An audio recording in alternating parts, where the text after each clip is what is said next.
Представьтесь, как зовут вас? Петр. А фамилия, имя? Тимофеев. Отчество. Петр Иванович.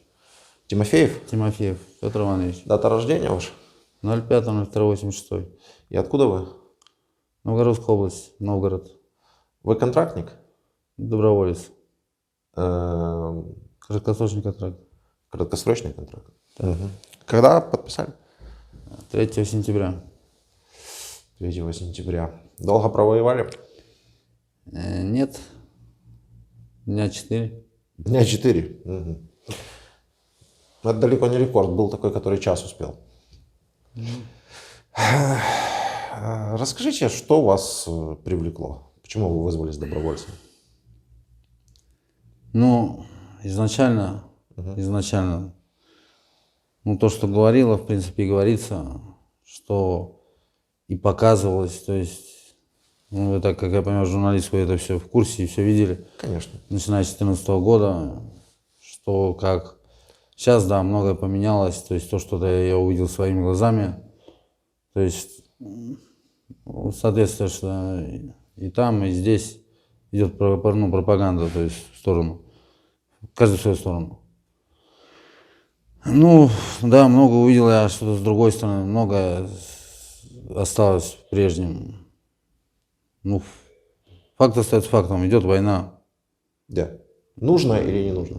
Значит, нет, никакая война нужна, никакая не нужна. Ну, может быть, у какой-то войны есть какие-то высшие цели, там, например, да, представим. Вот какие здесь цели? Сказать свое личное мнение и то, что... Вообще полностью исключительно ваше личное мнение. Нам интересно, как мыслят россияне, почему они идут, как сделать так, чтобы они не шли, например. Вот ваше личное мнение, в частности. Здесь я ничего нового не скажу, это, по-моему, ну, все знают, в том числе и вы. Здесь все просто, и это даже заявил президент, это наш российский, Да. что не нужно ни земля, ничего не нужно, нужно, во всяком случае, это официальная версия, но я, скажем так, придерживаюсь к этому, и то есть знаю, что так и оно есть. Земля не нужна, нужно, как Луганск и Донецк хотели просто автономии, ну, как вот в России, да, у нас много автономных республик, то есть также живут в составе России, все, чтобы закончить войну, дать автономию Луганскую, Российскую, ну, Донецку, и вот это прекратилось, чтобы вот эта война, ну, вот эта война. И он же даже изначально, если я не ошибаюсь, официально на высшем уровне заявил, что никто не будет, ну, завоевывать ни Киев, ничего, то есть нужна просто автономия. Понял, много всего вы сказали.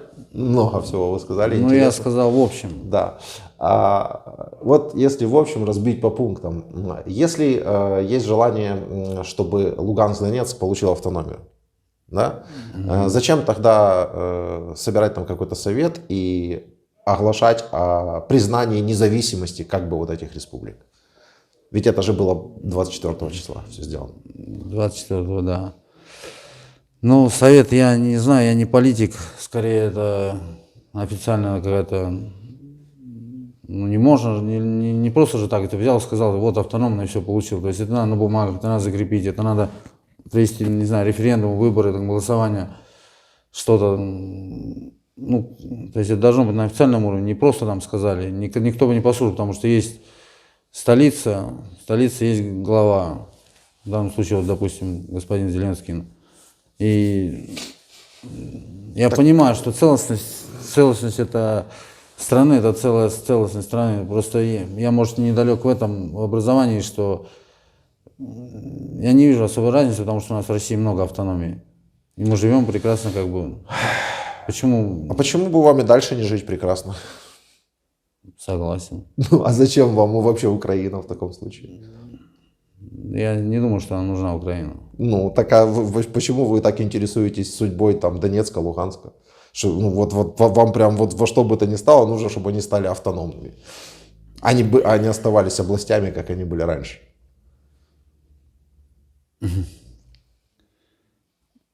Сказать это... Как опять думаете? же скажу. Как думаете? Это на вас никак не влияет. Как думаете, так и говорите. Вот скажу, 500 интервью уже провели, люди все говорят, как считают нужно. Лично мое мнение, сейчас подберу слова, чтобы не сказать это в грубой деревенской форме. Да можно и в грубой, какая разница. Чтоб жопу свою не оставить голой. Это в плане того, что все мы видим, не глупые, и мне далеко не 18 лет. Да. И мы понимаем прекрасно, куда двигается НАТО и в какую сторону. Так. И мы прекрасно понимаем, что то, что происходит на границе, все идет к нам. То есть кто не станет тут против нас, мы все это понимаем прекрасно, ну, в плане того, что мы не в НАТО, ну, то есть земля есть, ресурсы есть. Да. То есть сделать из нас колонию вассалами, это стремление было, будет и останется, я так полагаю, еще, наверное, ну да, Великой Отечественной, там мы не будем брать, там, вот возьму оттуда. И все двигаются. И Украина это как, ну вы же знаете, страны вот эти, не помню, как они называются, Россия вот объединилась там, ну, подписали договоры, контракты. Ну, да, ОДКБ. ОДКБ, да, вот они, ну, вроде как бы, какие-то границы закрыты. Ну, вроде как бы. Да, вроде как бы. А если взять вот страну Украину, и вы присоединяетесь к НАТО, ну, не стоит мне, ну, то есть вам объяснять, что дальше будет. Вы понимаете прекрасно, сюда заедет оружие дальнее, допустим, не тоже дальнее, а 500 километров достаточно будет, чтобы до Москвы долететь. Эх, жаль, у меня в этом блокноте нет карты. Ну да ладно, может поверите мне на слово, может проверите. От границы Финляндии, вот, и Финляндия не в НАТО. А? Финляндия не в НАТО. Или в НАТО. Она, по-моему, только подала заявку. Да, так я же договорю. От Финляндии 500 километров до Москвы. И от Украины 500 километров до Москвы. Да. Финляндия и Швеция подают заявку на вступление в НАТО и активно в него вступает. Ну, их возьмут по-любому. Там ну, вопросов нет. Лет через 10. Почему через 10? Не раньше. Почему через 10? Ну, они должны перейти на стандарты, как минимум. А с чего вы взяли, что у них нет стандартов? Ну, за Швецию не буду говорить, в Финляндии сомневаюсь. Я был в Финляндии. Ну, как был, там работали. Ну, там далеко до евростандартов. Ну, то есть, как минимум, даже уйдут года на те же... Хорошо, скажу просто, вот есть стол, а есть стул. Вот стул это Финляндия, стол это... Даже нет, возьмем 4 стола, это Украина. И ресурсы, и площадь, и все остальное. То есть Финляндия это... Ну, наверное, как Луганск, Донецк вместе взятые, если я не ошибаюсь, ну, по территориально. Нет, ну, слушайте, у нас какое-то странное, я нахожу это мышление немного странным. Вы говорите оружие тяжелое, да? Вы говорите о дальности полета. Что в Финляндии можно разместить это тяжелое оружие? Что в Украине его можно разместить, это тяжелое оружие? Но разница в том, что в Финляндии не было стран Советского Союза. А при чем здесь это вообще? Ну, это куда проще прийти? Туда, куда ты знаешь, или туда, где ты не был? То есть Россия пошла войной на Украину, потому что она знает, куда шла? Нет, скорее потому, что это как бывшая страна Советского Союза, которая... Слушайте, скажите прямо, потому что Россия посчитала, что она имеет право что-то диктовать Украине, так? Нет. А как? Нет, потому что Россия посчитала, что если сейчас что-то не сделает, это мое личное мнение, просто ни в коем случае не потому, что я там и пришел так вот убежденный тут, а то, что скорее обороняется. То есть еще и обороняется, на будущее. Получается. Ну, то есть хочет закрыться. Я понял, так я не могу понять. Ну, допустим, Украина бы получила лет через 10, исходя из ваших слов, да, допустим, Украина бы лет через 10 вступила в НАТО. Допустим. Допустим, Финляндия лет через 10 поступит в НАТО, да? Допустим, из ваших же слов. По факту, расстояние до Москвы одинаковое. Почему в Украину нужно вторгнуться, а Финляндия вступает в НАТО, и это как бы... Ну, а и что? Ну пусть все вступают. Ну, хорошо, я не стратег, я не военный какой-то сам, просто скажу от себя то, что я, допустим, вижу. Финляндия, во-первых, маленькая, площадь маленькая, она близко к морю. То есть... Но ракет там можно разместить сколько угодно. Хватит не то, что на Россию, вообще на весь земной шарик. Ну, не спорю, но площади-то насколько И взять? что? Ну, а что это меняет? Ну, мы говорим сейчас о дальности ядерного оружия, правильно? Ну, на 5 квадратных километрах, пусть на 10, на 20, на 30 квадратных километрах его можно разместить сколько угодно. Земли у Финляндии более чем достаточно для того, чтобы это сделать, при желании. Почему? Ну, я вот пытаюсь понять. Да стратегически никто не разместит на 10-20 километрах стратегического вооружения. Там, На даже, скольки там километрах? даже разведки не надо, блин, хлопай куда попало, попадешь. Я понял, на скольки километрах нужно разместить? Ну, давайте упростим. Вы считаете, что у Финляндии не хватит территории, чтобы разместить такое оружие? Ну, скажем так, вообще, вот как все началось с 2014 года, ну, там же не было, там, допустим, ну, в Финляндии наемники, скажем так, всегда были. Ну, конкретно открытого такого вот, ну, я не знаю, правда это неправда, насколько я понял, что вот разговариваю с ребятами, ну, которые вот в плену тоже, что, в принципе, и когда меня брали в плен, ну, вот то, что видел я лично, там, да, пусть там телевизор, там, понятно, что, ну, там, запрет русского языка, запрет там русской культуры, запрет, ну, либо... Не, это мы сейчас все поговорим, вопросов нет. Но я же хочу как-то не прыгать с темы на тему. Ну, хорошо. Мы же начали конкретно про то, что Россия защищается, про то, что НАТО. Правильно? Вот это вот одна тема, это один шаблон российской пропаганды, я прямо говорю. Именно шаблон, который под собой вообще ничего не имеет. По которому нам нужно пройти. И либо что-то доказать, либо что-то развенчать. Потому что есть такие люди в России, как вы, которые думают точно так же. И уже раз мы об этом говорим, то мы должны как-то прийти к общему знаменателю. Ну вот смотрите. Финляндия. Площадь. Видите? Вижу. 334, 440 квадратных Ну, километров. 350, да. Да. Украина. Умножаем на 10, да. Это минимум. Нет, не на 10. Всего лишь на 2. И то. Это уже округление в сторону Украины. 603. То есть Финляндия, ну аж максимум в половину меньше Украины. На самом деле даже не в половину меньше Украины. Ну, самая большая страна в Европе, это однозначно. Ну, и Вроде Франция самая большая страна в Европе. Не буду проверять. территориально? Да. Нет. А кто? Украина. Не, хорошо, я и говорю вот без Украины. А, ну без Украины возможно. Да. Я не спорю. Ну, я вот по фактам же прохожу. Вы говорите, вы сказали, Финляндия просто очень маленькая, и она как бы поэтому угрозы не несет. Я вам показываю, Финляндия, одинаковое расстояние до Москвы от Украины до Вот, и я не прыгал с темы на тему, я к теме начал, что началось ущемление, то есть, ну не конкретно. Да, вот, все верно. Украина 603, потом Франция 547. Я к тому говорю, что вот началось ущемление там русского языка, то есть русский там, ну, то есть началась пропаганда против... Нет, подождите. С НАТО, что мы делаем с НАТО? Почему на Украину нужно напасть из-за того, что мы хотим вступить в НАТО? Хотим вступить в НАТО. А на Финляндию не нужно. Хорошо, дайте какой-то внятный ответ. Из-за этого же хорошо тогда будем сходить. Какой договор 46-го года о нерасширении границ НАТО в сторону России? Кто нарушил первый договор? Я, конечно, прошу прощения, но дело в том, что НАТО заявку Украины на вступление отклонило. Вот это официальная информация. Я могу вам ее тоже найти. Но официальная информация почему? Потому что идет война на территории страны. Не-не-не, это было до войны. Это до войны. Ну, Там необходимо согласие всех членов стран-союзников.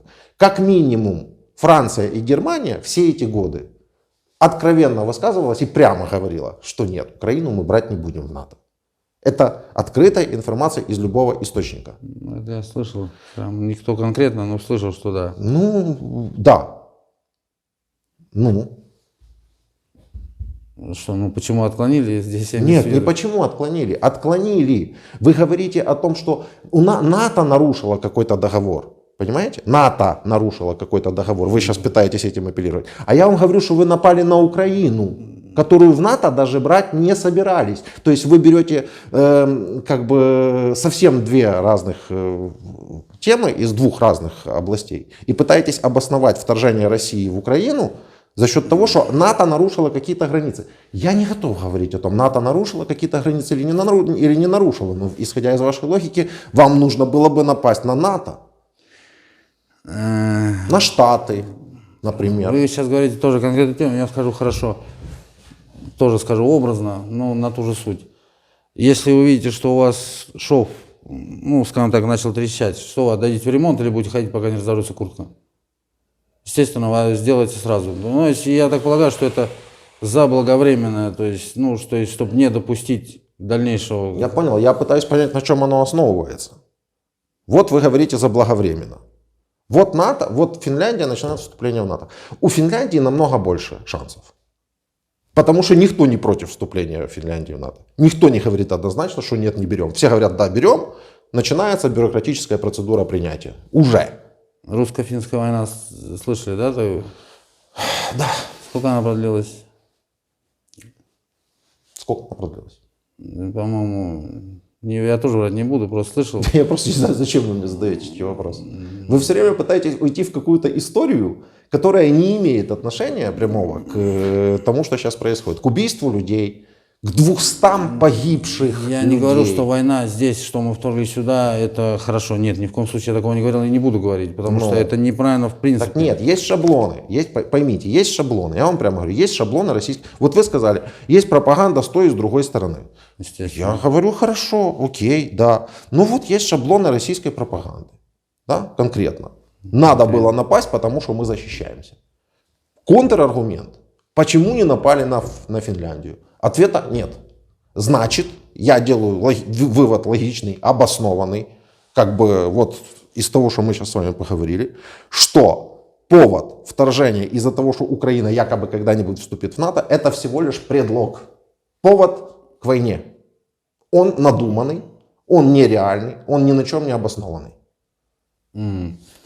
То есть насчет обоснованной не соглашусь, с вашего позволения. Ну давайте, так и не соглашусь, потому что вы подавали заявку в НАТО, вы до сих пор подаете, и вы вступите в нее так или иначе. Нет, мы подавали заявку в НАТО, но НАТО нас принимать не собиралось. А Финляндия подала заявку в НАТО, и ее уже начинают туда принимать, уже запущен процесс. Да, запущен процесс, который займет года. Вас отклонили пока. Это они же прямо на открытом телевидении говорят, что в данный момент мы не готовы, но мы идем к этому, то есть мы ведем переговоры, то есть, соответственно, ну так или иначе. Да. Ладно, это не... И что? Это не суть, не главное. Ну вот именно, я вот не понимаю. Ну хорошо, мы идем... Россия, хорошо, я соглашусь. Россия считает себя страной, которая имеет право что-то диктовать Украине. В противном случае это не было бы аргументом, правильно? Ну, если бы вы не считали, что Россия может что-то диктовать Украине, то и не было бы такого аргумента. А, вы вступаете в НАТО, мы идем на вас нападать.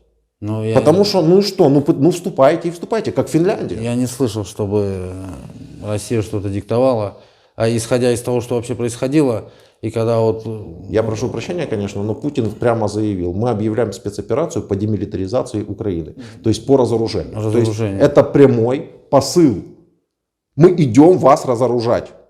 Как это по-вашему, не диктовка? Ну, это да, это диктовка. Я вам больше скажу, это фашизм. Но... Знаете, почему это фашизм? Потому что мы великие, мы крутые, и мы вам говорим, мы идем вас разоружать. Помните его пафос, с которым он это говорил тогда? О, какой он аж прям, я не знаю, от него аж аура расходилась, какой он крутой. Тогда был киевский режим, тогда были нацисты. А сейчас я вам могу включить речь. Уже не киевский режим, уже не нацисты. Уже украинские партнеры, господин Зеленский. Давайте будем вести переговоры. Ну, может быть, они договорятся, хоть в какой-то веке будет принято правильное решение. Давайте представим. Вы Путин. Я Зеленский, например. Говорим. Давайте, я пришел с вами на переговоры. О чем говорим? Кто начинает? Ну, кто заказывал разговор, допустим. Должна же быть средняя сторона, то есть нейтральная. Нейтральная сторона Два заинтересованных лица никогда не договорятся. Нейтральная сторона спрашивает, ребят, о чем говорить будете? Я говорю, да нам, собственно, особо-то и не о чем говорить. Ну, у нас есть наша территория, суверенные наши границы, обозначенные давным-давно. Мы жили себе спокойно, не тужили. Были внутренние у нас какие-то проблемы, но они вас не касаются. Россия зашла на наши территории и попыталась их аннексировать. Пусть Россия уйдет к себе домой. Ваш ход. Я отвечаю? Да, вы ж Путин. Хорошо. Господин Зеленский, с 2014 года есть факты, доказательства. С 2014 года идет война. Народ хотел автономии. Это действительно так, что многие обращения, вот, допустим, даже я, опять хорошо, со стороны президента, не буду говорить такие мелочи, вникать там, что там люди говорили. Есть условия там об окончании войны определенные, они, которые, в принципе, не совпадают ни с тем, ни с тем. Я не знаю, как они договорятся, на то там есть головы умные, которые, в принципе, могут это решить. Хотелось бы, конечно, чтобы это все закончилось. Господин Путин, что ваши войска делали в Крыму в 2014 году? Зачем вы захватили, устроили силовой захват Крыма? Как я могу запретить человеку, который не под флагом России пошел, а наемник? То есть ушел зарабатывать деньги. Такие со всех сторон есть. И с вашей, и с нашей стороны. То есть есть ребята, которые из других стран приезжают. Идейные ребята, наемники, не знаю, как их называть. То есть за идею. У кого-то там родственники на Украине.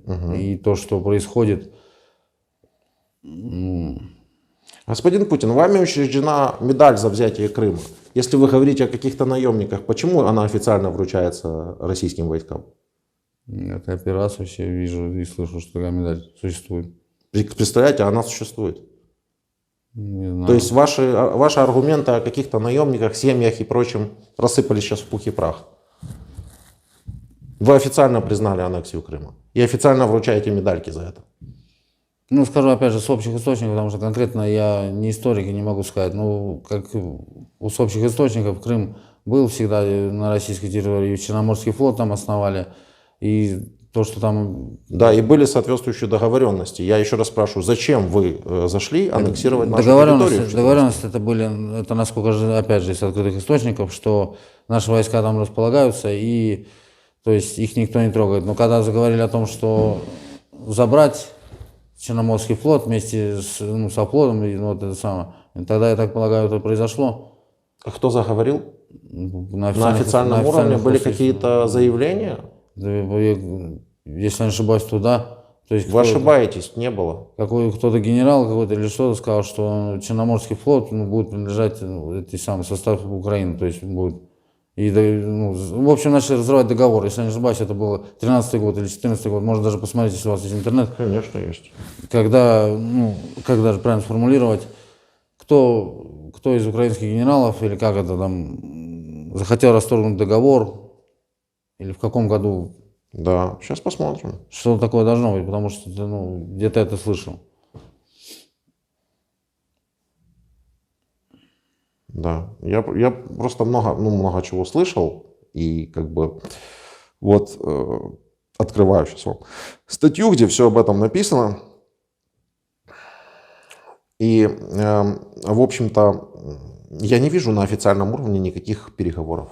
Были же, то есть начало смотрите, заявления дяди Коли или дяди Толи, или дяди Пети, и даже тети Тани, они не аргумент. Должны быть какие-то официальные разговоры, договоренности.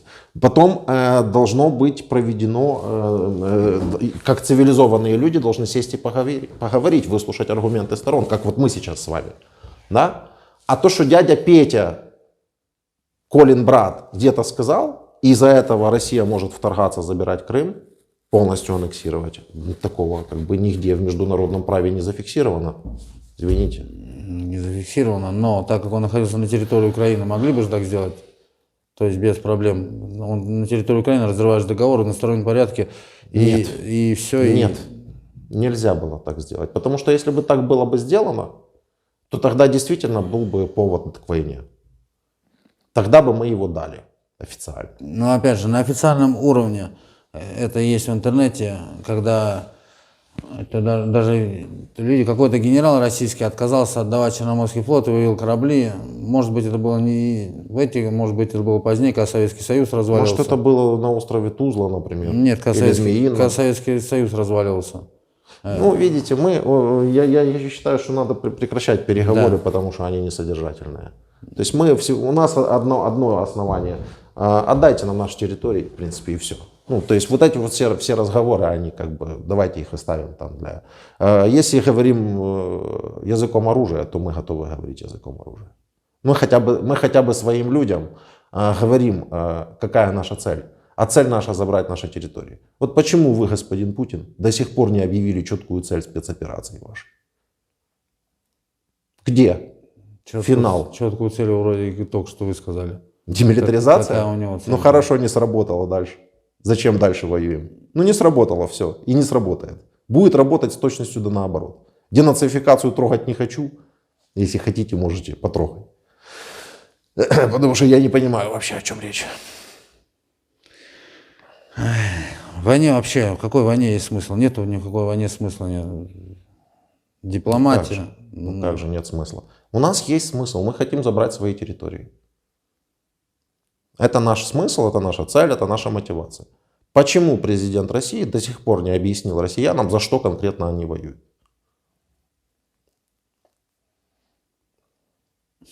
Конкретно воюют то, что объяснено 90%, никто в это верит.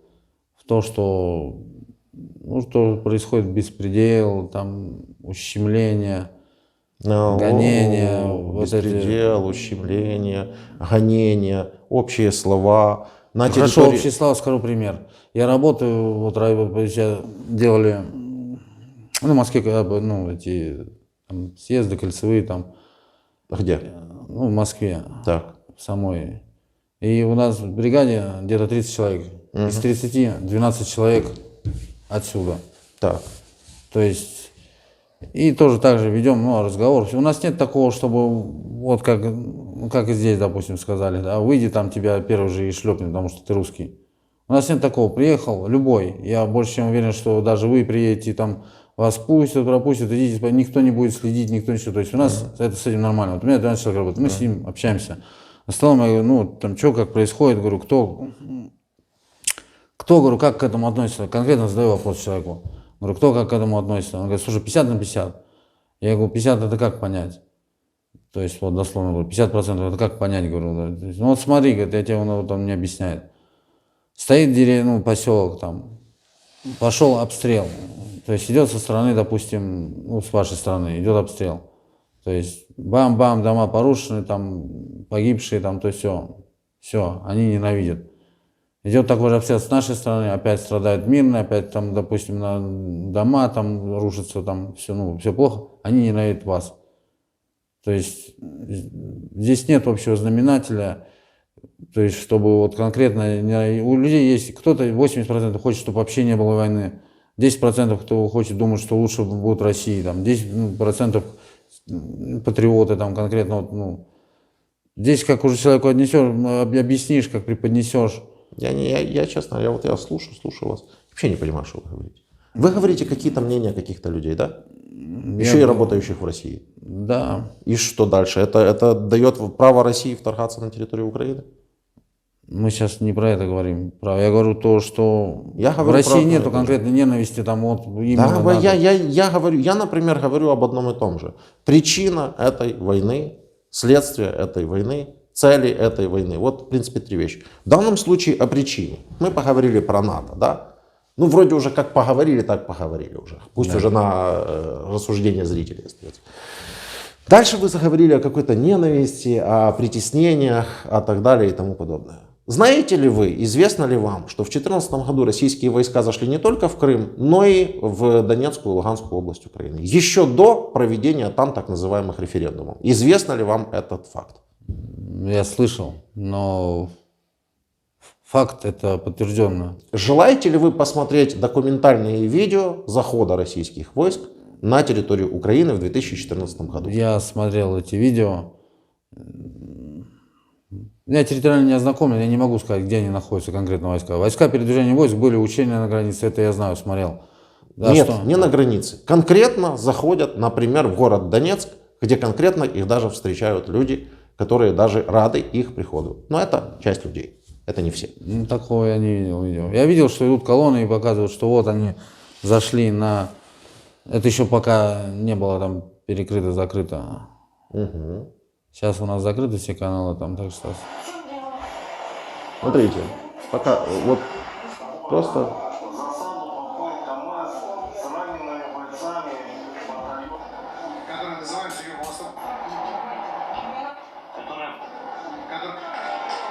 Вот смотрите.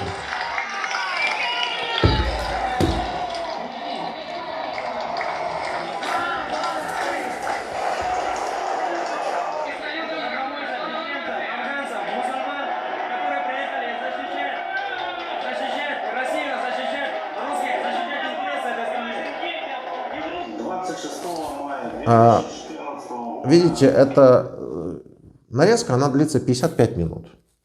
Вся она состоит из того, что там происходило все это время, начиная с 2014 года. Ну, с иванных слов я понял, он назвал 4 или 5 национальностей, то есть это добровольцы, сборная, я не знаю откуда. Из россиян. Ну, из россиян, да, это Да. я уже понял. Я, извините, у меня нет каких-то плохих, я неплохо отношусь к мусульманам или к еще каким-то там вероисповеданиям, к различным национальностям. Это мне не нужно. Я понимаю, что это просто люди из России, они называются. Тут очень много людей из России. За этих 55 минут мы можем посмотреть, которые туда заходят. Еще раз настаиваю, до проведения каких-либо референдумов. Эти люди, конечно же, называются добровольцами. Конечно же, эти люди не являются, возможно, официальными войсками, возможно, они выведены за штат официальных войск. Это, опять-таки, остается неизвестным. Факт остается фактом. Документалистика подтверждает, что туда заходили россияне с оружием, с техникой, проводили обстрелы из жилых кварталов. Также есть зафиксированные обстрелы территории Украины из России, в частности, из Гукова, например, Ростовской области. Все это происходило в 2014 году. Так вот, у меня вопрос, да? Вот вы когда говорите о ущемлениях неких, да? Вы не думаете, что это вам там рассказали о ущемлениях? Хорошо, сошлюсь на это же видео. Я не вижу, что были же, вот есть видео, конкретные видео, которые, да не только я, многие, да все видели, и нам тут, в том числе и здесь показывали, хотя пока я здесь не оказался, я этого не видел, где люди встают перед техникой, и техника останавливается. Вот да, это действительно люди, которые не хотят России. И как вы думаете, и это не будет для вас новостью, что, если я не ошибаюсь, даже тут есть, может уже, конечно, поменяли, что тут есть ребята, которые попали в плен, когда остановили технику, их мирные жители их взяли в плен, потому что конкретный четкий приказ мирными жителями не воевать. И их просто взяли, разоружили, и они попали в плен. Вот это это я видел, это вот конкретно патриот, это да, я не спорю, что да, есть такое, но есть, которые встречают. Я не об этом. Вы сейчас говорите о мнениях людей. О мнениях людей, да. Вот в Донецке часть людей была за Россию. Вы ссылаетесь на их мнение. А часть людей ей было вообще безразлично. А часть людей, более 2 миллионов, выехала из этих регионов с заходом туда России. А это почти полнаселения. При этом всего 600 тысяч из них выехали в Россию. Все остальные в Украину, там, в Польшу, например.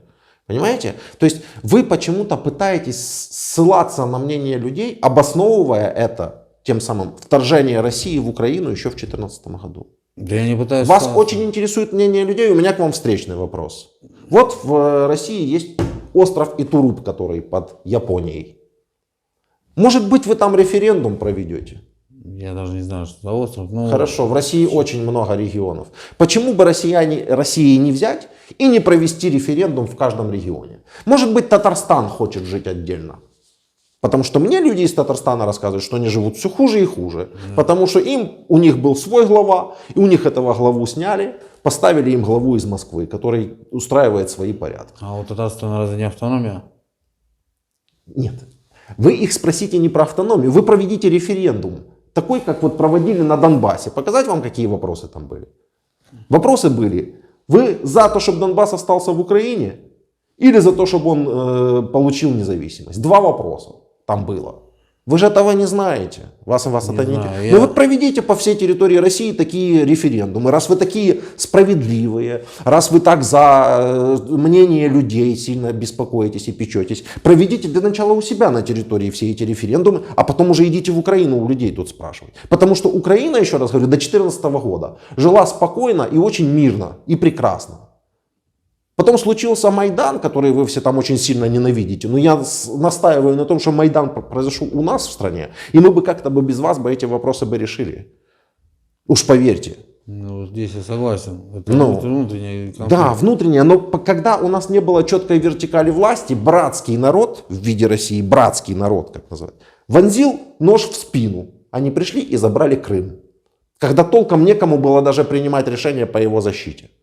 А потом зашли на Донбасс. Там тоже такие себе действия были со стороны наших властей. Можно об этом много говорить. Но смысл-то не в этом. Смысл в том, что Россия зашла. Ничто не давало им права заходить. По надуманным предлогам. По надуманным предлогам ущемления кого-то от кого-то. Почему-то те, кто кричит про ущемление, там часть населения вас интересует. Те, которые бегут от России, вас не интересует. Те, которым все равно хотят, чтобы их оставили в покое, они тоже вас не очень интересуют. А я вам говорю, что в России есть куча своих регионов. Проведите там везде, в каждом регионе. Может, республика Марий-Эл хочет жить отдельно вообще, стать независимой. Проведите там референдум. Почему российско-чеченская война, помните, была первая? Помните? Я там был. Вы даже там были? Да. О, прекрасно, сейчас об этом поговорим. Сколько населения Чечни было? Ну, я точно не скажу. Ну, миллион там, возьмем грубо, да? Да больше.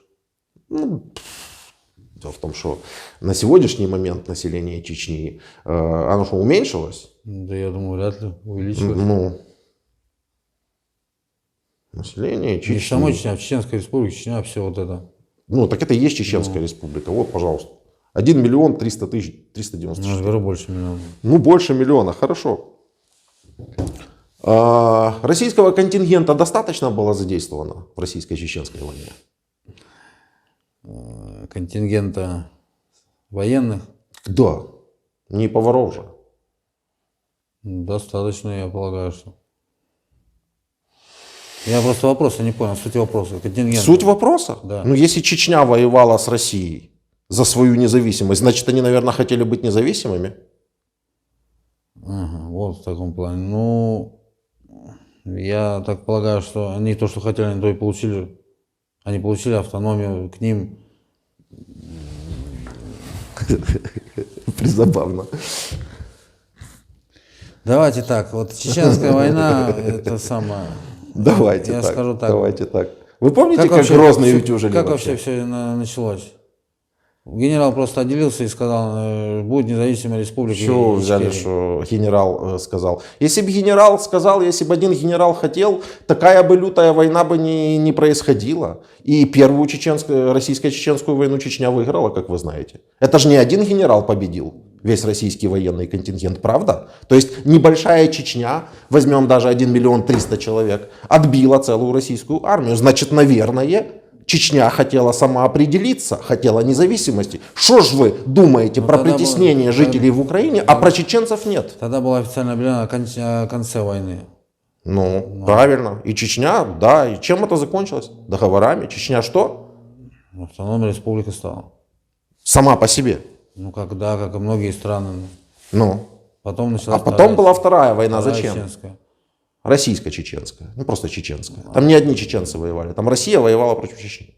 Ну, да. Ну. Почему была вторая война, если первая закончилась так хорошо? Потому как может хорошо закончиться война? Она закончилась, это было уже хорошо. А вторая началась, ну... Так что такое? Что не давало покоя России? Что, недостаточно было влияния? Поэтому нужно было вторую затеять? Так война же закончилась, все, отвоевали. Все, чеченский народ выбрал свое право жить так, как они хотят. Зачем же вторая тогда началась? Что же вы думаете о том, что в Украине тут кого-то якобы притесняют? И вообще не думаете о том, что война... Сколько первая чеченская война длилась? Ну, с конца 94 по 97. О, нормально. 3 года воевали. Серьезная рубка была. Серьезная рубка была. Серьезно. Ну. И закончилось. Все. Все, вроде бы вот себе чеченский народ получил свое право на свою, жить, как они считают нужным. Жили, все хорошо. Зачем вторую было начинать тогда? Хорошо, если из этого исходить, из того, что вы говорите, скажу так, что в Чечне, ну, это опять же то, что я знаю, потому что первая чеченская еще. Но вы там, в отличие от меня, были, то вы знаете лучше меня, наверное. Ну, я во второй был уже в конце. Ну, хотя бы так. Первое, там русские через дом, жили русские. Да. То есть там не было такого, что вот там что-то. А кто начал, как говорят, рыба гниет с головы, и что-то там. Так жили русские. Я видел документальные кадры этих русских, когда Россия бомбила Чечню, которые кричали, что происходит вообще, нахрен вы это делаете.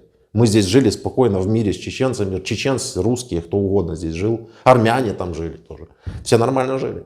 Зачем же надо было лететь, бомбить? Ну так глубоко я залезать не буду, потому что не мой уровень и в принципе в априори и мое мнение мало что значит. Я скажу так, что это делили вот с такими головами люди. Да, вот с такими вот именно что головами они- люди. они- И сейчас с такими же головами люди развязали вот эту вот войну, а такие как вы гибнут, и такие как я. Обычные. Вот это вот уже, да. Да, и я пытаюсь найти вот разрыв этого шаблона, чтобы такой россиянин, как вы, доброволец, вот вы мне сказали доброволец, меня сразу же триггернуло это слово в самом начале, и я хочу донести до других добровольцев российских, вот что вы можете им сказать по поводу, надо им идти сюда добровольно или не надо? На войну нет, конечно. А ну вы ж пошли.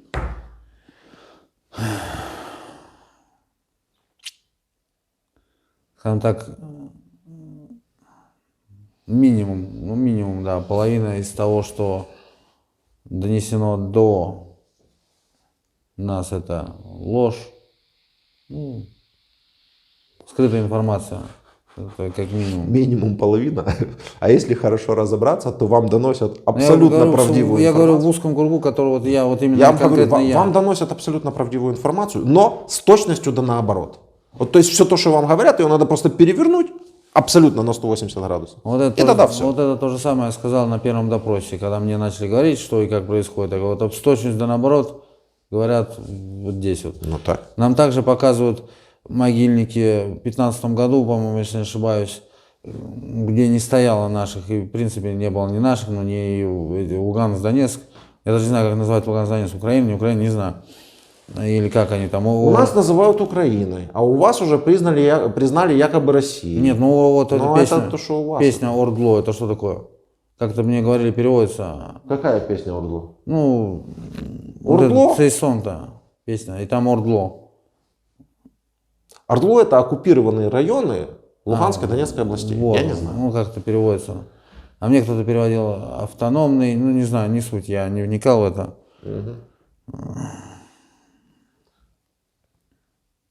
То есть точностью да наоборот доносят. Ну, я не знаю, вот как с точностью да наоборот, не с точностью да наоборот. Вот это я видео стянул с Ютуба.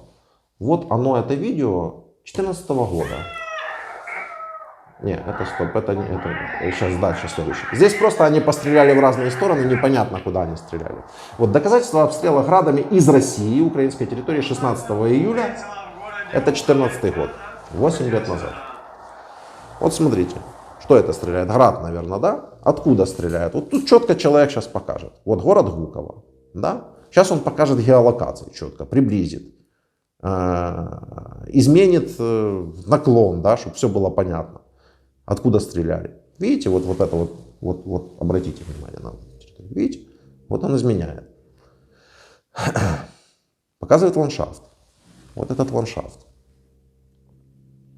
Показывает, прокликивает Google фото, которые со спутника все зафиксированы, где и что. Ну так, чтобы уже совсем для особо одаренных было понятно. То есть показывает, что вот отсюда велся огонь, вот с этой точки. Это все тоже по ссылке к тому же видео про 8 лет.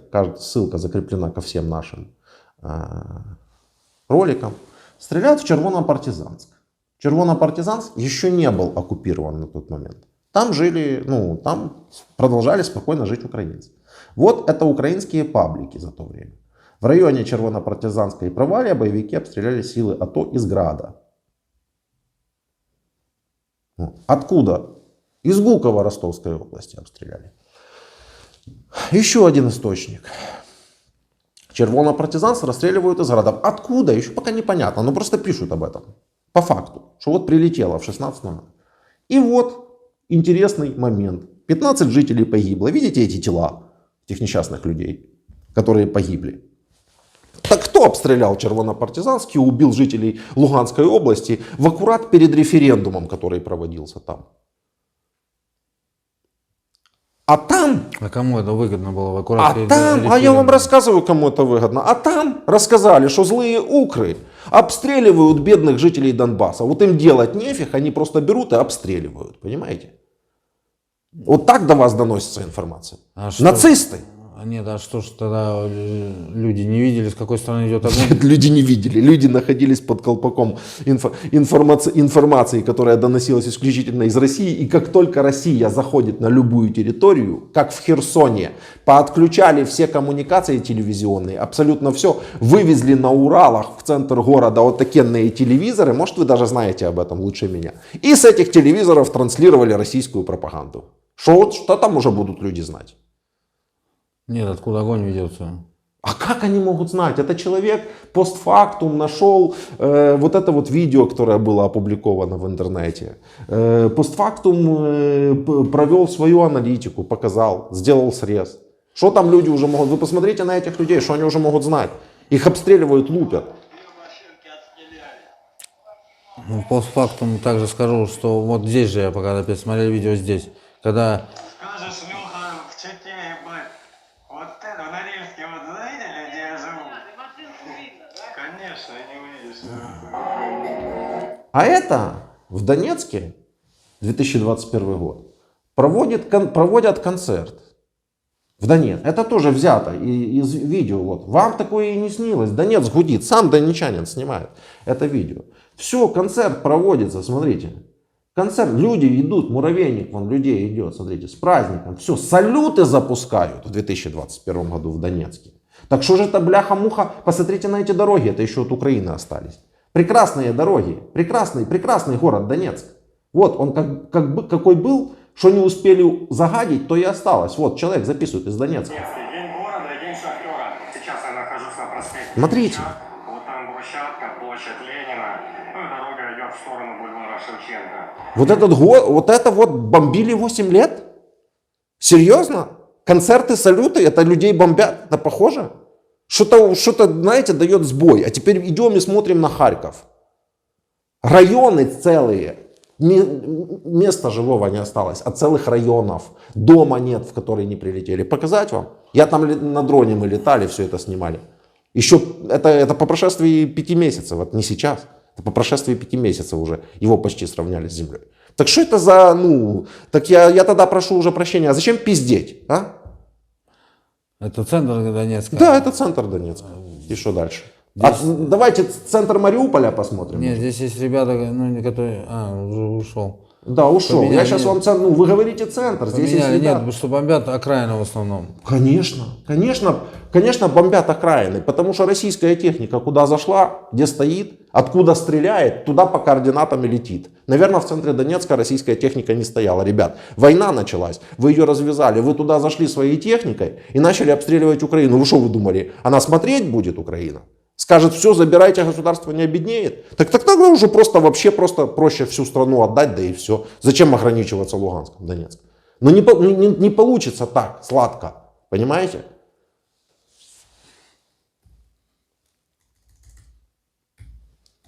Потому что украинцы, наверное, ВСУ, я так думаю, я на это надеюсь, били по тем точкам, где действительно стояли рашисты со своей техникой. А вот Харьковская... О да. Вот тут вот, понимаете ли, вот смотрите, вот это оно было, да, вот, облгосадминистрация Харьковская. А вот это оно стало.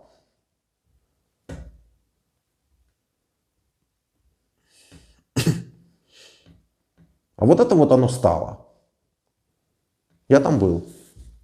Там провалы в зданиях вот такие вот. Вот тут вот техники не было никакой. И лупят до сих пор по инфраструктуре, пытаются, но ни хрена же не попадают, потому что эти ракеты у них не шибко точные, даже если они туда целятся. И прилетает везде, куда можно. И людей там погибло более чем достаточно. Ну, Так у меня там я не вопрос. следующий, я не могу сказать за это. Скажу вот конкретно то, что было при мне. Вот лично я. Но, Было при мне. да. Мы были под обстрелом, да. Я в форме, я должен, может быть, там был сдохнуть, но я остался жив, слава богу. И мы отошли на 300 метров от места обстрела, ну, соответственно, поменять позицию, пока пристреляют, пока то все. Да, мы в ночку переночевали тудым-сюдым. Ну, я так понял, нас опять пристреляли. Недолго времени прошло, буквально следующий день. Опять начали ложить, то есть мы редели, наши ряды редели. Погибали люди? Да, погибали За люди, что? много погибали. Ну, во-первых, потому что они в форме и на позициях, это уже, то, что они пришли уже, это совсем другой вопрос. Ну, просто я говорю, конкретно из своей, Ладно, что давайте было дальше, у да. меня. Да. Там было 2 домика двухэтажных. Один домик, второй домик. Оказалось, это мы узнали на второй день, точнее, наш командир узнал, что там в том домике, другом, вот, который был, там бабушка с дедушкой жила. Да. Ну и мина прилетела, деда убила, Да. бабушка была поранена. Да. Тут же по рации выкрикают, прилетает Урал, бабушку забирают в больницу, то есть, ну, никто не знал, что там, ну, я так полагаю, вряд ли же и ваши знали, что там кто-то есть. Ну, конечно. Ну, суть не в этом, погибли, да. И вот это лично я своими ушами слышал. И это, то есть, это я и даже на допросах, это я говорил. И ему приказ, там следующая деревня, вот перекресток Веселая, ну, там вот, и следующая деревня, которая там ближе к Изюму, ему приказ отходить к Изюму. На что вот полковник, который был с нами, он сказал, туда отходить не могу, там мирные. Ему сказали, ты должен отойти к Изюму, это самое, ну, то есть, уходить отсюда и отходить к Изюму. И он отказался. Вы сейчас хотите сказать, что в российской армии есть офицеры, Есть которые офицеры. Я не, буду хотят, говорить, не хотят подставлять мирных? Да, я Есть. не буду говорить, что там, вот именно конкретно то, что я знаю за себя. И вот это я слышал. Нет, человек, есть факт. Он в рацию Есть. сказал, и в итоге он там и лег. Есть факт. Он есть. не ушел. Ну, кто это оспаривает? Теперь у меня встречный вопрос. Если бы вас там не было, прилетела бы мина в бабушку и дедушку? Так никто не знал, там был забор, ну, этот железный, там дорожное предприятие или что-то. Ну вы же говорите, И он вы был стояли в одном месте, потом вас зафиксировали в другом месте, снова начали обстрел. Да. То есть понимали, что стреляют по вам, правильно? Ну, конечно. Если бы вас там не было, прилетела бы мина в бабушку и дедушку?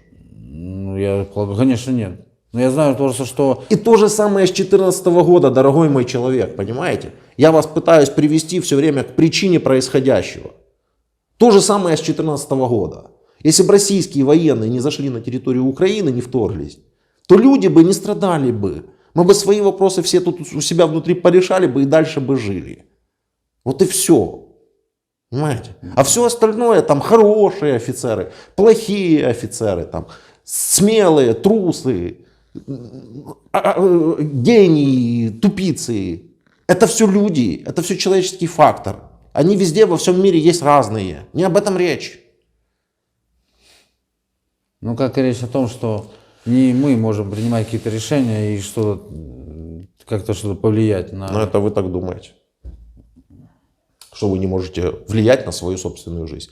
Тут я умываю руки, опускаю руки, потому что россияне это единственная нация в мире, пожалуй, по крайней мере с людьми, с которыми я разговаривал, которые считают, что они на свою жизнь влиять не могут никак.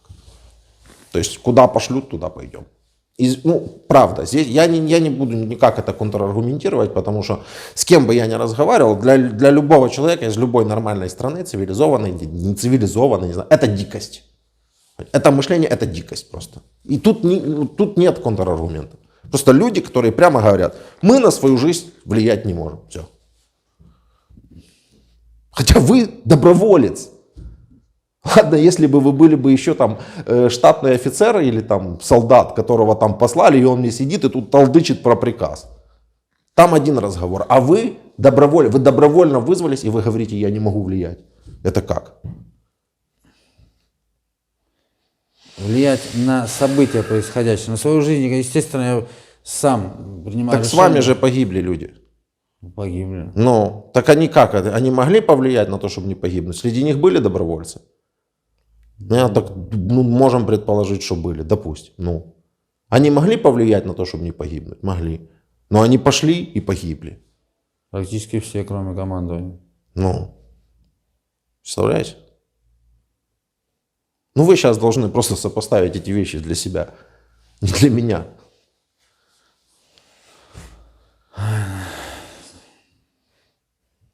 Как же они не могли влиять на свою жизнь, если они добровольно вызвались погибнуть? И вопрос, за что опять? Вопрос за что? Сложный вопрос. Но я упрощу. Просто мы долго довольно беседуем, я упрощу. Один человек, ваш главнокомандующий, сказал, что объявляет какую-то спецоперацию. В результате того, что он объявил, люди пошли сюда.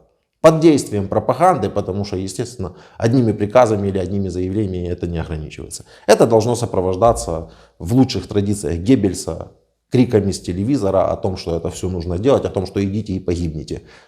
Против загнивающего Запада, хотя дачи у них на Западе, дети у них все учатся на Западе и так далее. Люди идут и гибнут. Видите причинно-следственную связь между заявлением Путина и гибелью людей? Ну, они по-другому не бывает. Да, по-другому, конечно, не бывает, потому что всегда, когда кто-то гибнет на войне, он гибнет за чью-то цель. И последний вопрос. А какая же цель Путина? Не берем эту чепуху про денацификацию, демилитаризацию. Реальная цель. Ну, она должна быть какая-то. Ну, я ее изначально огласил. У меня других мыслей нету. Это как бы единственное, которое хочется верить, что вот это единственная цель, что он думает не именно о том, что происходит сейчас, а то, что будет через там 50, 100, там, не знаю, 200 лет. Ну. Я понял. Цель достижения конкретной. Что? Где она? Были под Киевом, отбили, ушли. Были под Харьковом, отбили, ушли. Рассказали всем по телевизору, что это жест доброй воли. Киев никому и не очень-то и хотелось брать. Так просто приехали, постояли, погибли, людей постреляли, поубивали, села поразвалили, города поразвалили, уехали. Все, жест доброй воли. Понятно. Рассказали, все поверили. Дальше. Цель. Ну, должна же быть какая-то цель. Человек, когда идет погибнуть, он же должен понимать, я иду погибнуть за то, чтобы моя страна взяла город Херсон. Он нам очень нужен. Цель. Самое это интересное, что изначально было объявление, что не нужно ничего, никаких городов, ничего. Так что ж тогда нужно? За что ж тогда люди гибнут? Ну, понимаете, люди идут гибнуть, даже не понимая за что. Ну, так не может быть. Армия так не может воевать. Так может воевать, извините, но это получается какой-то просто скот на убой. Которые просто идут, куда их ведут. Не понимая ни за что, ни зачем, ни ради чего вообще. Ну так или не так? Получается так. Тут других этих нету. Вы можете рассказать про свою историю просто кратко, чтобы мы понимали, что как происходило? Вот вы призвались добровольцем, дальше что было? Приехал сюда. А куда? Сюда.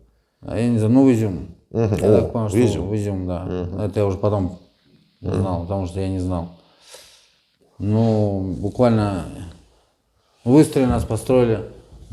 Меня забрали, ну, посмотрели военник, там не военник, что я служил разведывателем, ну, разведки.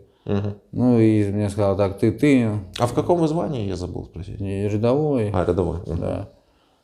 И назвал ты. Ну, вот 3 человек вывел из строя, из тех, кто на приехали, там 60 человек, 61, не помню. Все, в БТР закинули и ну, привезли в лес. Ну, я опять же не буду говорить куда, потому что не знаю, я был в БТРе. Не, меня интересует для истории всё. чисто вот Ночью я общая локация переночевал. хотя бы. Ночь буквально мы поспали в окопах. Еще там сильных обстрелов не было, так летало что-то. Там бум-бум. На утром, ну, 6 утра, наверное, было, потому что свело. Все, приказ, прыгайте на МТЛБ, едете.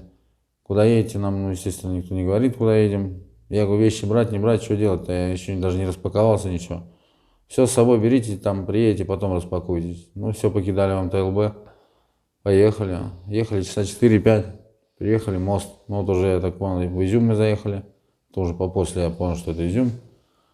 Переехали через Изюм, ну и вот 20 километров. Это на следующий день, как я приехал сюда. Ну, от Изюма отъехали километров 25. И в засаду попали. Нас там же, ну, сразу же проредили. 20 нас было на МТЛБ, 3 танка. Сразу же стало 13, по-моему, да. 13. Это артобстрел, что ли? Нет, засада. Мгм. Прямая, минометы, автоматы. Все, развернулись, отошли. А что с остальными было? Ну, 200-300. Ну, МТЛБ. Мы их бросили? Нет, конечно, загрузили МТЛБ. А, загрузились. Да. Ну, там, то есть, это была засада не конкретно, то есть, нас вполне, а просто нас... Ну, засада обычно, что такое засада? То есть, у нас была возможность затащить, вытащить, погрузить. Ну, откатились метров на... Ну, на километр, наверное, вот стали на Перекрестке в Изюме. Все, потом 3 дня обстрел мощнейший, там все, что можно. Ну, и там нас осталось уже 7. Ну, 200 там были, там уже в больнице. Так, раненые. Ну, в общем, когда мы отошли на последнюю точку, у нас было 7 человек. Ну, и оттуда уже... Ну, командир, я говорю, ну, в двухташку, когда нас запихнул, я ему сказал, говорю, ну, минометы ложат, кто нас будет? Кто нас будет, говорю, наступать на нас под 150-й артиллерией? Он сказал, всякое бывает. Я говорю, и что делать, когда дом сложится? Вот когда сложится, тогда отходите. В итоге МТЛБ наша последняя, на которой мы могли отойти, загорелась, где были сложены гранатометы, боеприпасы, все остальное вот это было сложено. То есть она стояла рядом. Туда не подойти, где командование, ну, я так понимаю, оно там и осталось в этом бункере. Ну и все, я отошел в лес и вот 12 дней шел в сторону стрельбы, в сторону наших, потому что я не территориально не понимал, ни где я нахожусь, то есть и как. Я думал, что дойду до Изюма. Изюм, ну как бы там в Изюме, может, наши, дошел до Изюма, там были не наши, перешел через речку Северный Донецк. Подождите, вы что, один остались? Ну, вы говорите, Ну, дошел. мы вышли втроем, начали выходить втроем. Один, А с остальными что? все, там остались. А 200-е, 300-е, получается, или как? Ну, наверное, уже 200-е. Потому что там техники не было, не на чем вывозить было. Танки с тыла зашли, вертолеты тоже с тыла почему-то, я не знаю почему. Ну, факт в том, что вот мы пошли в лесопосадку и шли уже до Изюма. Мы шли втроем, на следующий день один потерялся. Тоже опять попали под обстрел. Пока до ближайших кустов отползли, он пропал, не знаю. Может, назад побежал, может, его пуля задела. Ну, в общем, подождали, его не было. Ушли, вот потом дня 4 шли вдвоем. Там еще один потерялся. Все, потом один шел. 6 дней. Все. Вся история. Через 6 дней меня заместили командира. А как потерялся, вы говорите? Второй потерялся как? Да. Ну, второй потерялся, ну, уже темнело, а по лесу в ночь идти, ну, это то же самое, что самоубийство.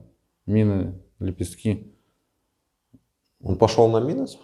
Нет, и начало темнеть, я говорю, все, я говорю, двигаться не буду, говорю, потому что уже, ну, сумерки. Двигаться, говорю, не буду, смысла нету, говорю, ну, это, грубо говоря, там, на лепесток наступишь, ногу оторвет, сдохнуть, там, в мучениях смысла нет. И, как бы, все. Разумно, да. Я, как бы, вот дерево, ну, кусты, лес, ну, лес, ну, плотный лес, я говорю, я все, я тут. И там начал танк где-то недалеко, метрах 150-200, позицию себе готовим. Это был, наверное, второй день, как мы вдоль Изюма шли. Он говорит, может, наши, типа, пойду посмотрю. Я говорю, если это наши, и танк подготовит позицию, и утром выйдем и посмотрим. Он сказал, нет, я пойду сейчас. Ну, естественно, на территории незнакомой, он вышел посмотреть. И обратно дорогу не нашел. Ну, я как бы подумал, что он, ну, либо в плен попал, либо, ну, наши действительно, ну, уже не стал никуда выходить, темно уже было, думаю, пойду утром. Ну, утром вышел, а танк, ну, не наш. Ну и все, дальше пошел один. Ну и сегодня 6 шел один. 6 дней вышли. Ну, где-то 6 дней, да. А что вы ели? Пили? Ну, пили там, понятно, допустим. Да нет, вот как раз таки съесть, понятно было, а вот с питьем была проблема. Ну, лужи, наверное, или Ну, как? да, когда дождь шел, да, а так бутылку потом нашел, и всегда вода с собой была, потому что еда это было не в приоритете, а вода. А еда не в приоритете, что была с собой еда? Нет, я шел по позициям, грубо говоря. А, там оставалось что-то. Ну, там не что-то, там много чего оставалось из еды. Это были украинские позиции или российские? Нет, российские. Российские. Да, там много чего из еды оставалось. И вот Северодонецк перешел. Я же говорю, территориально не знаком ничего. Северодонецк, Донецк, Донецк и Донецк, наши, не наши, откуда я знаю. Ну и как бы... Сиверский Донецк, может? Сиверский Донецк, Ну, да. ладно. Да. Ну и как бы... Найдем. И все, и дошел до Малой Камышевахи. Ну, потому что шел туда, там были обстрелы. То есть, соответственно, если в кого-то стреляют, значит, там должны быть две стороны, либо там наши, либо те. Ну, шел туда, в ту сторону, потому что не знал ни территориально, ну, ни карты не было, ни компаса. Блудил там сколько-то дней по кругу. Ну и все, поднялся в город, думаю, надо посушиться, покушать. Ну, беспилотник, ну, этот коптер летает. Ну кто-нибудь, ну, буду ждать. Все, сел, разделся, потому что я уже устал. У меня, ну, 12 дней я шел, грубо говоря, мокрый, не спавший толком. Ну, есть тогда было. И разложился, и смотрю, дают 2 человека, синей повязки. Ну, что уж, армия России встать. Отнеслись нормально, вообще нормально. То есть дали сигарет, у меня их не было, а я курящий человек, для меня это... Ну, понимаю, я тоже. Дали конечно. сигарет там, то есть колбаса это нормально, сервелат, не сервелат, ну такая. Ну, давайте честно, отнестись могли по-разному. Да, я ждал, что... У меня в голове была только одна мысль. Почему он держит так автомат, если он так будет стрелять, то он меня наискосок прошьет, а если сразу не сдохну, блин, кишки выворотит, пули 762, ну, вот такие у меня мысли были. То есть отнеслись, да, отнеслись нормально. Я имею в виду, что, смотрите, где-то куда-то могла ракета прилететь, кому-то могло родственников убить. Соответственно, у этого человека было бы совсем другое отношение по отношению к вам. То есть я пытаюсь, опять-таки, для россиян объяснить, что это война, как бы. И это все человеческие чувства, человеческие эмоции. Отношения бывают разные. Да, ну вот вы как есть рассказываете конкретно вашу историю, что отнеслись нормально. Вопрос тогда такой, а где нацисты? Ну, мне тоже самый вопрос задал. Ну, потому что мы все вам задаем этот вопрос. Потому что этот человек, который в бункере живет, объявил какую-то денацификацию. И поэтому мы, конечно, все вас логично задаем вам вопрос. А нацисты где? Ну, из нацистов у меня, вот, допустим, дед, правда, молодой был, он еще, ему было 12 лет. Тоже были вот, ну, вот нацисты, да, нацисты там плохо, ну, в большинстве своем. Но было такое, что когда ходили, вот так милостыню просить, Великую Отечественную войну, когда была, вот так вот идет солдат, и запрещено, и нет, а вот хлеб подкинет там, или консервы какие-то, то есть... Кому? И Нацист людям. Нацист людям, да. Потому что это люди. Были и такие же. Потому что это люди. Да. Потому что и среди нацистов тех, кто Да, бы что как были ни люди. говорил, кто бы что как ни говорил, были люди. Были люди. И есть человеческие взаимоотношения, есть жалость, есть симпатия. Все это и есть. Я, Согласен. например, не говорю, ну у меня нету такого, что я кричу на каждом шагу, что все там российские военные, они там такие, все сплошь убийцы и там и насильники и так далее. Я не говорю, но я всегда спрашиваю про причину следствия. А причина следствия в том, что вы в принципе вообще сюда пришли. Не хорошие вы, не плохие вы, никакие вы здесь были не нужны. И не было бы этих смертей, и не было бы всех этих проблем, начиная с 2014 года. Вот и все. Вот и вся история. Ну, здесь не могу не согласиться, согласен. Что вы можете передать? Ну, если хотите что-то передать вот россиянам, да, таким как вы, которые вот собираются там добровольцам пойти сюда или там мобилизоваться, да, вот стоит им это делать или не стоит? Я скажу только, это у каждого своя голова на плечах. Это понятно. То есть и Но как вы думаете? на кого-то повлиять. А так пока то, Почему что... повлиять? Жизнь спасти кому-то может быть. А может и не одному человеку. Потому что он же не только идет сюда и может погибнуть, он идет сюда и может еще и кого-то убить. То есть сразу нескольким можете спасти жизнь. Если как-то вот донесете мысль. Ну, не знаю, могу, скажу, что сказать. Так, чтобы поняли. Шаблонными фразами не обязательно. Потому что есть, знаете, шаблонные фразы. Не идите, эта война не нужна, вы можете погибнуть. Вот именно, Они поэтому... и так это все сами понимают, в принципе. Должны понять из нашего Именно, разговора. поэтому вот я не знаю. Если есть голова на плечах, Слушайте, надо подумать 200 раз, прежде чем сделать этот серьезный шаг. То есть взвесить все за и против. То есть зачем это нужно? Вот главный вопрос. Я вас по-другому спрошу. Вы бы, зная все наперед, пошли бы? Конечно. Нет? Ну вот и ответ. Он самый лучший, понимаете? Ну вот ваш конкретный личный пример. Вот вы добровольцем вызвались, вот вы пошли. Вы все увидели, прочувствовали, как говорится. Сейчас я вам задаю. Пошли бы второй раз? Если бы знали. Нет, представление, потому что в войне у меня было совсем другое. Здесь оно просто поменялось. Прямую сказать, просто от себя скажу, почему поменялось. Да потому что, когда вот едут машины, ну вот мирные машины, да, вот там у кого-то Z-ка нарисована, у кого-то там Вэшка, там, то все. Я не понимаю, говорю, а что вот здесь делают, ну, в принципе, гражданские люди? Я говорю, а кто тогда, говорю, солдаты, как, говорю, различать вообще, что вообще, что происходит? То есть для меня вот это, то есть, грубо говоря, это война, вот, зашли ко мне домой в квартиру, и здесь ходят одни, здесь ходят другие, здесь ходят третьи. Ну да, а вы как себе это представляли? А чем это отличается от российско-чеченской войны, вот в которой вы принимали участие? Там конкретно, то есть пришли данные, там, вот там-то, блин, находятся те-то, те-то. И ты идешь конкретно, ты знаешь, что там нету там мирных, там детей, никого. То есть там не было такого. То есть если ты идешь там, то есть ты конкретно идешь, там группировка где-то там, конкретно там террористов, боевиков. Ты идешь, знаешь, что там, кто там. Чеченцев, которые воюют за свою независимость. Которые голову отправляют в посылках. Мы тоже вон откапываем людей после России. Мы стояли в самом... Слушайте, головы в посылках, да, такая себе страшилка. Не, мы ходим, зачем страшилка, это правда. Мы стояли в самом Грозном, там нормальные люди, с ними нормально общались, мы выходили к ним в магазин, мы нормально общались. А, допустим, есть, которые вот, ну, для кого это бизнес. Но вы же стояли в Грозном с оружием на танках, правильно? Нет. Нормально общались. Нет. Ну, с оружием. Они тоже с оружием с нами подходили. И тоже с вами общались? Да, чеченцы? у них у всех и что говорили? Да, вы с оружием, мы с оружием, давайте дружить? У них у всех оружие было, для них это нормально, то есть у них и сейчас у всех оружие. Я понял. Так они с вами воевали? Но они по нам не стреляли, у нас не было с ними конфликта. Конфликт был, это уже бизнес, о чем не говорить. То есть там убитый этот столько-то стоит, убитый тот-то столько-то стоит, это деньги. То есть, потому что и будут оставаться те, даже сейчас в горах до сих пор это происходит. Я плоховато ориентируюсь. Я думаю, что те же самые чеченцы, которые сейчас не живут в Чечне, а сбежали оттуда по причине притеснения режимом, написали бы вам, что там на самом деле было, и поговорили бы с вами достоверно. У них сейчас замечательный прекрасный город, который отстроился. Вы были в Грозном?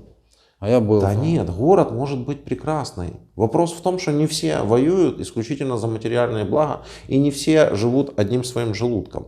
Понимаете? Люди, еще раз говорю, первая война была, вот первая российско-чеченская. Люди конкретно, мне понятно, за что они воевали. Они воевали за то, чтобы жить независимо, так как они считают нужным. То есть можно жить чуть-чуть хуже в материальном плане, но свободно. А можно жить чуть-чуть лучше в материальном плане, но чувствовать себя так, что тебе уже в горло тот кусок не полезет. Это философия, конечно же. Но я лично считаю, что так и есть. Понимаете? Поэтому то, как отстроился Грозный, это такой себе лично для меня аргумент. Потому что я знаю, что люди хотели жить свободно, а вы им не дали. Мое личное мнение, это вообще просто личное мнение из жизни. То, как они там живут и по каким правилам. Если бы в России так все жили, это было бы замечательно. Мужик пришел, пошел зарабатывать деньги, семья, все.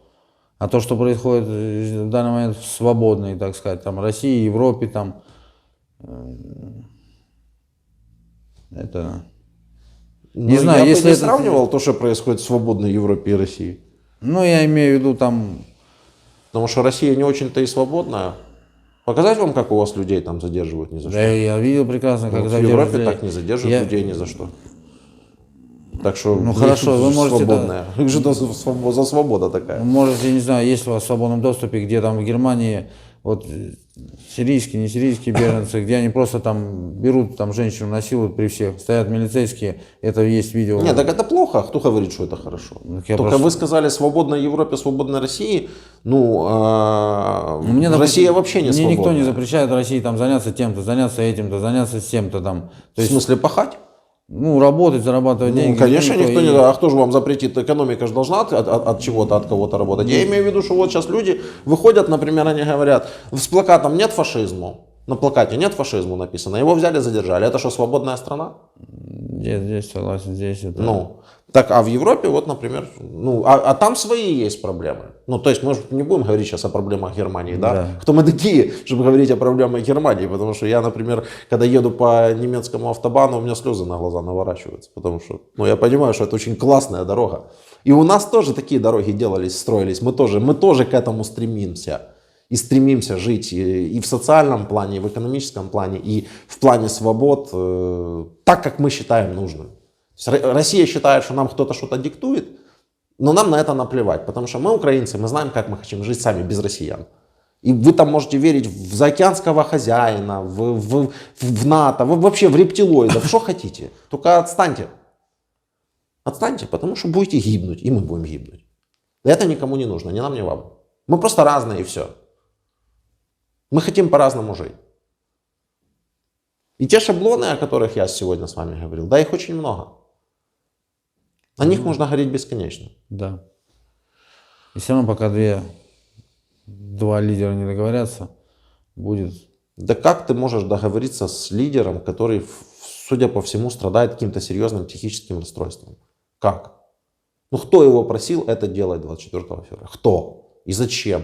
И еще раз говорю, до сих пор человек, до сих пор, они несут, что попало, понимаешь? Они несут, что попало. Сначала они воевали с какими-то нацистами, призывали ВСУ сложить оружие, что там есть какие-то группировки нацистов. Вот если ВСУ сложит оружие, мы эти группировки нацистов подавим быстро. А подразумевалась, естественно, украинская власть. Потом, когда они поняли, что не только ВСУ с ними воюет, а каждый куст в них будет стрелять, потому что каждый украинец. Вот это вот та самая ситуация, да? Когда люди воюют за себя, за свободу, за свое право жить, как они считают нужным, да?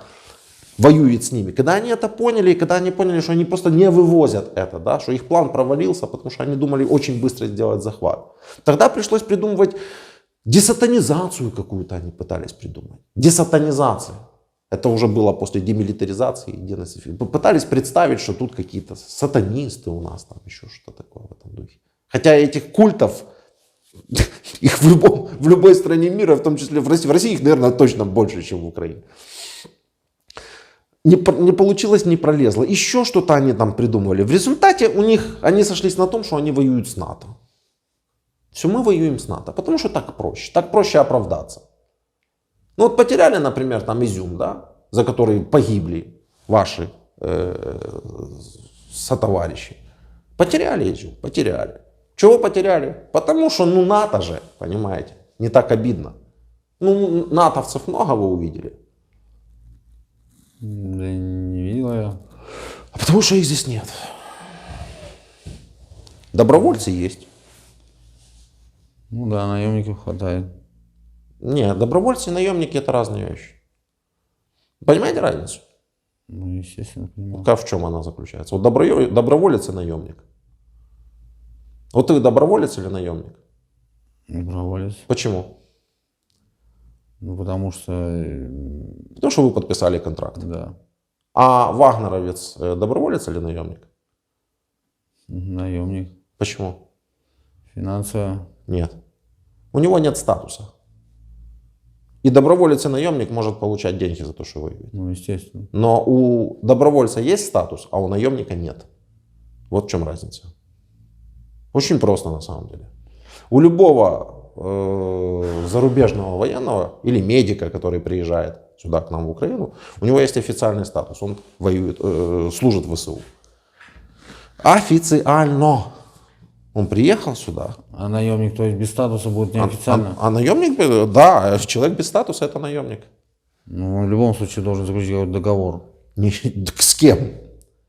Ну, то есть, ну, с кем-то, потому что, ну, как это получится, не С наемник. кем? С охранной фирмой Редут в России он заключает договор. Получится, И что дальше? Не наемник, И получится. что дальше? Он с охранной фирмой заключает договор. Он там нигде не прописано, что он будет участвовать. Вы поймите, он не является официально вообще, никакого отношения к вооруженным силам не имеет. Вообще. Вот в чем разница. Есть Женевские конвенции, там прописано, кто такой комбатант, не комбатант. Они даже не комбатанты. Они никто просто. Вот наемник, вот он никто, у него нет статуса. Вот кто такой наемник. И официально ни одного, неофициально, неофициально, как угодно, ни одного натовца в Украине не воюет. Есть только люди, которые добровольцами сюда пришли прошли подготовку, прошли обучение, официально приняты в ВСУ и выполняют свои поставленные задачи. Если говорить формально, ну, вот разумно, да, взвешенно, именно исходя из вот этого разделения, которое я вам сказал, между наемниками и добровольцами, это, конечно же, добровольцы. Такие же, как вы, кстати говоря. А вот наемники, они как раз воюют на российской стороне очень активно. Зэки эти все, наркоманы, спидозные, вичевые, блин, насильники и кто угодно. С зон тащат их десятками тысяч уже. И кидают вон там вот сейчас вот под Бахмутом просто устлано все их телами. Потому что там, ну, вообще, вот что такое наемник. Там кому-то передадут денег, не передадут за него, это уже второй вопрос. А статуса у человека вообще никакого нет. Погиб и все. Ну, понимаете? Ни Да, военника, да, я ни понимаю, записи прекрасно. никакой нигде, ничего вообще. Да есть наемники. То есть в России, вот это еще один, кстати, шаблон. Вот в России все кричат про наемников НАТО, никто даже не попытался в этом разобраться ни на секунду. При этом, при всем, у них под боком именно наемники, про которых по телевизору говорят даже. Да их не видят. Нет, я не знаю. Я вот, допустим, я конкретно, я не сказал, что здесь наемники НАТО.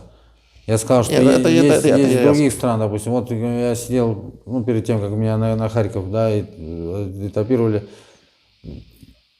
Поляк, да, 2 поляка было там, это минимум, потом кто-то еще, ну, то есть, так, сейчас скажу, кто. То ли, ну, они так... Да ну зачем? Ну, перечислите 10 любых национальностей, они здесь Ну, я могут. имею в виду, такие же добровольцы тоже же есть. Ну как и да, везде. добровольцы есть, конечно. Чё. Просто их, ну, в России четко говорят про наемников НАТО. Ну, я не говорю, что в Игре, я говорю, там говорят четко про наемников НАТО, не понимая, что это добровольцы, официально принятые в ВСУ. А у них в России в то же самое время вот эти вагнеровцы, все тупо наемники, головорезы, голимые бандиты. Они их не замечают, все хорошо. Так и надо. Понимаете, в чем дело? Понимаю. Ну, хреновенько чуть-чуть. Вот пропаганда эта трещит, короче. Еще один вопрос. Да просто прицепить его как. Еще один вопрос. Вот смотрите. Россия типа как своими признает территории. Там официально Херсон, Запорожье, Луганск, Донецк. Знаете об этом, что официально? Они внесли там в Конституцию. Нет, Еще не знаете этого? нет. Это недавно было? Тогда этот вопрос снимается. За Крым слышал, да, это Не, вот эти вот области они официально внесли. не слышал. Я слышал, что это и то здесь же, опять же, то есть скудная информация, то, что просачивается там, ну, наверное, опять же от вас, что говорили про референдумы какие-то там, я даже не понял, не знал, что это такое. И что было 2 бюллетеня. Один какой-то бюллетень о независимости, один о присоединении к России, вот что-то такое я слышал. Но конкретно... Это еще речь шла о псевдореферендумах в так называемых ДНР, ЛНР. Да не, ну слушайте, видео, то, как они проводили эти референдумы, так называемые, их полным-полно, и я вам могу сказать, что референдумы так не проводятся, это раз. 2 референдума вообще это бред, после того, как туда зашли вражеские войска с оружием, проводить какой-либо референдум, ну это просто глупость, понимаете, Да. это юридический нонсенс. Вопрос тогда вам. Как проводится референдум? Вот сейчас Россия, выходит Путин, говорит, что мы здесь подумали, надо бы опросить жителей наших регионов, кому как хочется жить. Может, кому-то хочется автономии, а может, кому-то... Вот я не очень хороший президент, я это понимаю. Я не обеспечил везде на всей территории. То есть президент должен Классный выйти и сказать экономический рост. всему народу, так? Это зависит, это я так рассуждаю просто, а это зависит от конституции каждой страны в отдельности. Ну, то есть У нас, например, вопросы территориальной целостности принимаются только путем всенародного референдума, голосования. Хорошо, встречный вопрос. Как развалился Советский Союз? Зачем он мне нужен? Ну, я вам прямо отвечаю, зачем он мне нужен? Мне было 9 лет.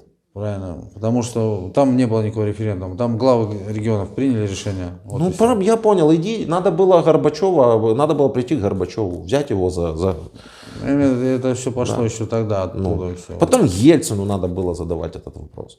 Мы, украинцы, как бы не виноваты в том, что вы там думаете, что Советский Союз распался как-то нечестно. Потому что вы, которые Нет, думаете, что он распался... Я конкретно сказал про референдум. Вот я спросил вопрос, как проводится Я референдум? не владею информацией. Я просто говорю для тех, мне просто звонил один человек и начал мне кричать, что Советский Союз распался там ввиду какого-то мошенничества Я и имею всего в виду такого того, прочего. что- Я говорю, так идите Горбачева. Почему Горбачев спокойно умер своей смертью? Его никто не посадил, к нему никто ничего не спрашивал. Чего вы сейчас мне звоните в Киев, мне задаете эти вопросы? Ну вы не в своем уме, что ли? Это я сказал конкретно к тому, что вроде как демократия, но вроде как и все равно решают все верха. То есть приняли решение, а там народ согласится. Вот и Нет, всё. в Украине проводилось голосование, и украинцы большинством голосов проголосовали за независимость Украины. У нас-то, по крайней мере, было так. Я могу вам за это Ну, в говорить. Советском Союзе этого не было. В Может, Советском свою Союзе- историю я знаю. Нет, это было в Советском Союзе. Ну, я имею в виду, что у меня мать ничего не голосовала. Я не знаю, что было у завалился вас. Советский Союз. Все, разделились, так Я решили. не знаю, что было у вас. У нас был всеукраинский референдум.